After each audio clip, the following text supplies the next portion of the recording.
Wait. Harry doesn't want the shot. Harry's in a lot of pain. I want the pain. He wants the pain. Weekly outdoor hunting was my favorite activity, but just then, my father suddenly felt chest pain. I immediately picked up my father and rushed him to the hospital. After emergency treatment, my father was out of danger, but he needed to stay in the hospital for observation for a few days. However, after a few days, my father's condition kept getting worse. Later, he was even in so much pain that he couldn't speak. I felt anxious but helpless. When I was walking down the hallway, I happened to see the head nurse comforting a deceased patient's family, but she had this creepy smile on her face. I had a feeling something was off. The next day, I saw the head nurse cutting up a newspaper with scissors. I immediately went to the store and bought the exact same newspaper. After comparing them, she had cut out the obituary of the person who died last night.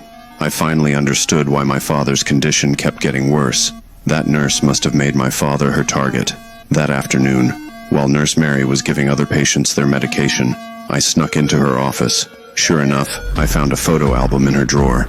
It was full of obituaries from past patients. Mary had been collecting them like trophies. She could look through them during her free time. Then I quietly put it back where I found it. I collected my father's medications. I took them to my medical school's lab for testing. I found potassium nitrate in the medication. Potassium nitrate is easily absorbed by the body when diluted. Small amounts won't cause much harm. But if someone gets multiple injections of potassium nitrate, it becomes deadly. Even experienced medical examiners would have trouble determining the cause of death. I desperately wanted to get revenge for my father, but I needed someone to back me up, and that person had to be my father. While Mary wasn't looking, I quickly whispered the situation to my father.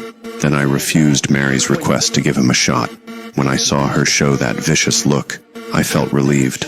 My father, being a cop, definitely saw through her bad intentions too. Late that night, I got to Mary's house early. I covered her walls with plastic sheeting. My movements weren't very smooth. This was my first time doing something like this. Then I hid in the shadows of her living room, waiting for her to open the door. After I read out Mary's crimes, I became her judge.